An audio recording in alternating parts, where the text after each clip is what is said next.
دلته یو بله فایده اولنی څلوېښت ورځې چې د مور په خېټه کې د انسان د نطفې په شکل پروت دي نو دا نطفه بغیر ضرورت لرې کول دا حرام دي ګورې دا نطفه بغیر ضرورت لرې کول حرام دي او کله چې د څلوېښت ورځې په تېرې شي بیا حرمت ښه مضبوطېږي تر دې چې څلور میاشتو نه بعد بیا بلکل نشي ولې انسان شو څلور میاشتو نه بعد څه شو انسان شو اوس که داسې صحیح ده چې بعضو علماو لکه اجازت ورکړی دی د روح اچولو نه مخکې خو بې ضرورته نه هغه انتهایي سخت حالات دي خصوصا په دغه وخت کې چې کله اولنۍ مرحله وي لکه اوس یو ماشوم د مور په خېټه کې د نطفې په شکل کې دی دی خو لا په نطفه کې دی دغه نطفه ویلی کي انسان ورته هم نه ویلی کي او ډاکټر ووایي چې دې زنانه ته تکلیف دی او دې ته بیماري جوړېږي او ثقه ډاکټر وي او پوهه ډاکټر وي او هغه دا خبره وکړي اب یې جدا مسله ده نور دا نطفه لرې کول داسې دي ناروا دي او څومره چې په وخت تېرېږي نو حرمت سیوا کېږي مضبوطېږي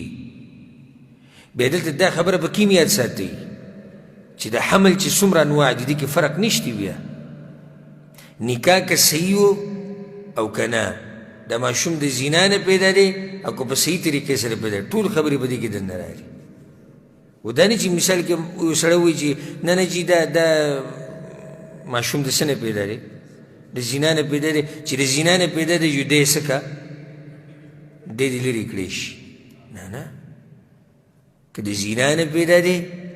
او که په صحیح طریقې سره پیدا په هرې طریقې سره چې پیدا دی دا ماشوم لرې کول څه دي ناروا دي او په دې اولنۍ مرحله کې چې ضرورت وي بیا یې لرې کولی شي اولنۍ مرحله کې چې ضرورت وي نو بیا یې لرې کولی شي او چې کله پکې ساه واچولی شي نو بیا بلکل نشي چې ساه پکې واچولی شي بیا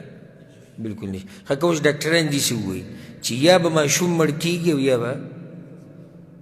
ښځه مړه کېږي نو ځکه یې موږ لرې کوو بیا هم اجازت نشته ځکه چې دا خبرې ټولې څه دي احتمالي دي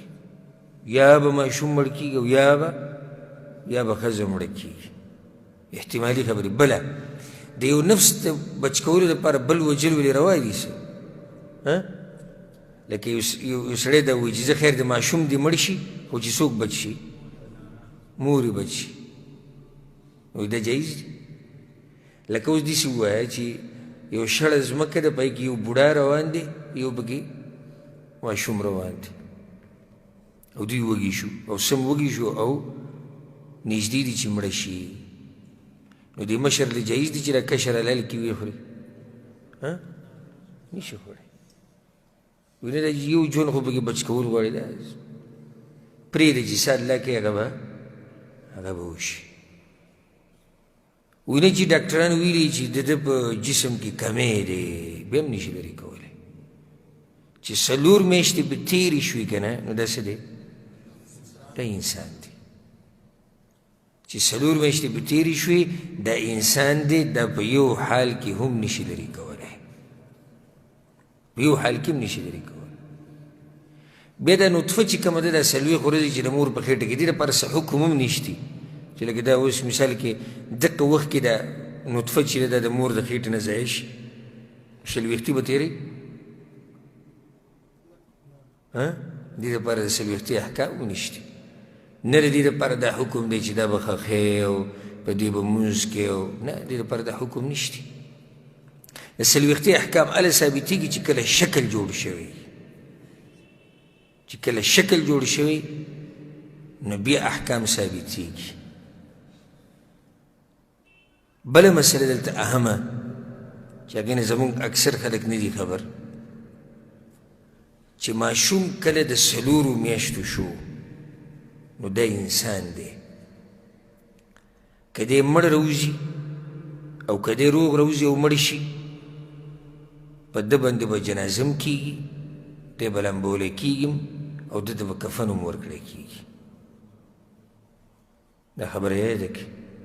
صحیح احادیثو نه دا مسله ثابته ده ځکه چې انسان دی که نه نو حق یې دی چې څه وشي جنازه پې وشي ولامبولی شي غسل ورکړی شي نو دا کول ثابت دي که دی مړ روځي د مور د خېټې نه او که دی پیدا شي او مړ شي